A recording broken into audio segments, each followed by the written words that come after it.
Well, hello, welcome back. Welcome back. I'm excited for today's lesson here in the Workbook for Students of A Course in Miracles. It's lesson 183. And before we launch into the lesson itself and some of the commentary that follows in the workbook, let's just really set the scene for what we're doing here. We're cutting through and laying aside, if you prefer, the illusion of scarcity and lack.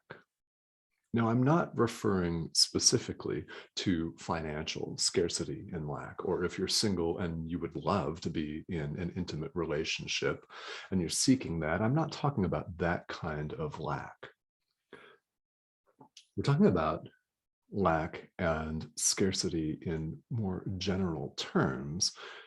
What we're referring to here is a sense of being less than, of feeling disempowered, helpless, hopeless, a puppet on a string, so to speak, that kind of pervasive disempowerment. And you may find that you don't really go there too much in your life, and that's good.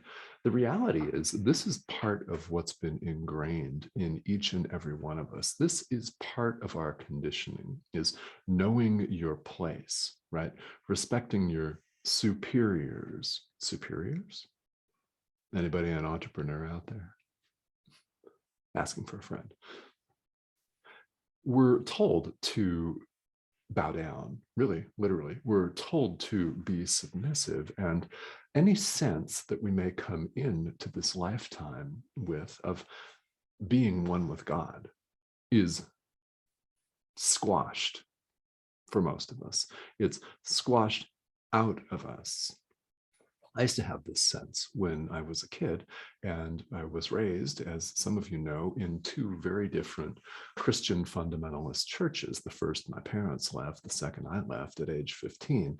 And I was unable to fully express what I was experiencing as a young child, and that I knew.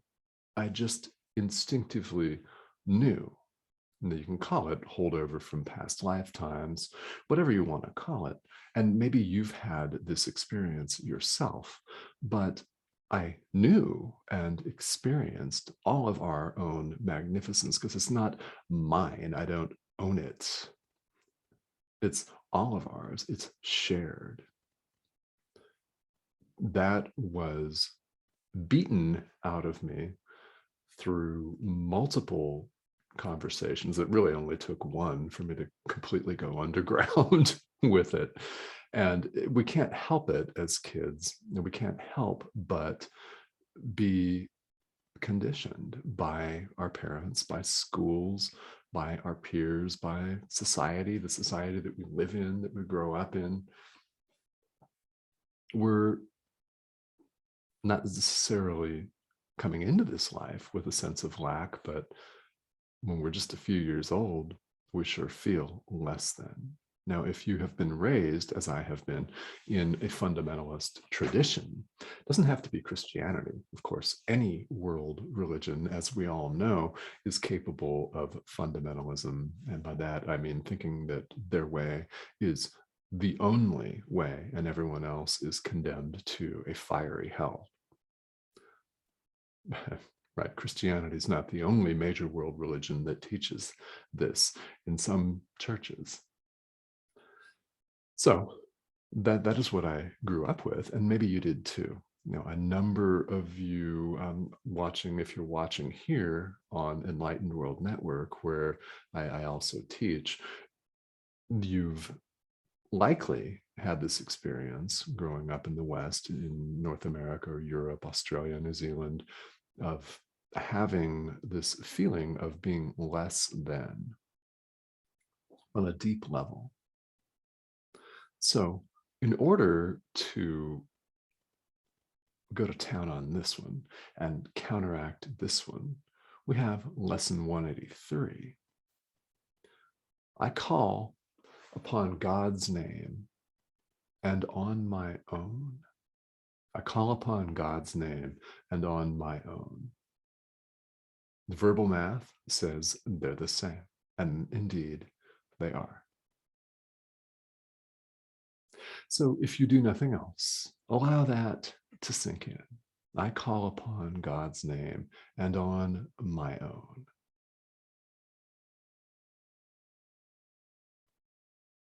Yeah. The very first sentence of the commentary says, God's name is no holier than yours. God's name is no holier than yours. Now, you can see this one of two ways here. And there's only two ways, incidentally, to see it. You know how I keep saying we have a choice between love or fear, God or the ego. Those are the two ways to interpret this statement that God's name is no holier than yours. According to the ego, we created ourselves. The ego would love to usurp the place of God as the creator of heaven and earth, the creator of the universe, all of that, all powerful, all knowing. Yeah, the ego wants to ascribe all of those characteristics to itself and convince us that, yes, we made ourselves. So when the ego insists to us that we are God, if we're listening to the ego, we're still getting it wrong. If we listen to the Holy Spirit, in other words, the voice for God, love, God is the creator. And here's how it works. God creates by extending himself. Love extends itself. That is all it does. It's all it knows. So as the extension of God, as the thought of God, as the Son of God, in course terminology, we're created exactly like God. Now, God is the author. This is the fundamental difference between the teaching of the Holy Spirit and the teaching of the ego. Ego says, no, you're the author. And then you can ask, well, who am I? And the ego won't tell you because it doesn't know. And it's afraid that you'll find out the truth. So, according to A Course in Miracles, we have the choice between two teachers, the Holy Spirit or the ego. Yeah. And when we choose the Holy Spirit, we acknowledge the fatherhood, the authorship, so to speak, of God, and acknowledge that God shares, love shares, creation is sharing. Who we are as every single attribute of God. We're not less than. We're one with. So what's the name of God? Our own. So here's what we do, is we sit in the practice period for today and call upon the name of God. Just the name of God. And we sit quietly for as long as you like and recite it and allow all of the negativity, all of the distractions and the drama that characterize our lifetimes here on earth. We allow all that to recede into the background for as long as we practice and experience the peace and the power of who we really are.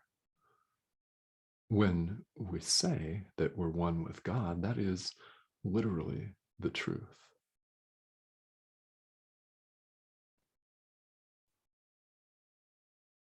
Love can only extend itself. Love does not extend hatred. It doesn't make up political boundaries, political parties. It doesn't make up temporal power, nor temporal power grabs, nor people bashing each other on social media. None of that. It's not who we are. And deep down, as we saw in yesterday's lesson, we know this. There's a part of us that knows this peace, and we're accessing it today. We're accessing our own wholeness and our own power. When we choose for the Holy Spirit, we speak with the ultimate authority. When we choose love, we act and we speak and we think with the ultimate authority. Creation is extension. Like extends like. God extends himself. We are one with God. So call upon the name of God. You're also calling upon your own name, your own real name, not a name that your parents gave you when you entered this lifetime, but who we really are. This goes a long way to dispelling, peacefully, of course, the illusion of lack, of scarcity, of powerlessness. Set that aside here for even just a brief moment today. I call upon God's name and on my own.